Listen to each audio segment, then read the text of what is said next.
NIOS class 12 gender study 340 का नया syllabus आ गया है। टोटल चैप्टर जो है वो 20 है, जिसमें से बड़ी खुशखबरी है कि 40% सिलेबस कम हो गया, यानी 8 लेसन आपके नहीं आ रहा है। सिर्फ आपके जो आ रहे हैं 12 लेसन आ रहे हैं।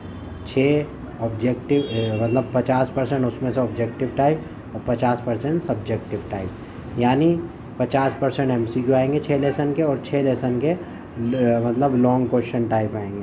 तो कौन कौन से होंगे वो देखिए आपका आएगा लेसन नंबर जो पेपर में आने वाले हैं, lesson number 1, lesson number 2, lesson number 5, lesson number 7, lesson number 10, lesson number 11, lesson number 13, lesson number 14 और लेसन नंबर 16, 15, 18 और 19। तो इनकी तैयारी करनी है और बाकी की नहीं करनी। बस याद रहे कि इसमें ये वाले जो साइट्स है इसमें MCQ टाइप क्वेश्चन आएंगे, तो इसमें MCQ टाइप की तैयारी करनी है और इसमें वैसे चैप्टर आएंगे जो आते हैं।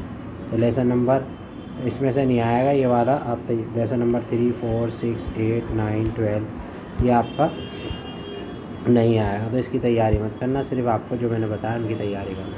वीडियो को लाइक शेयर सब्सक्राइब करें, सपोर्ट करें। Thank you.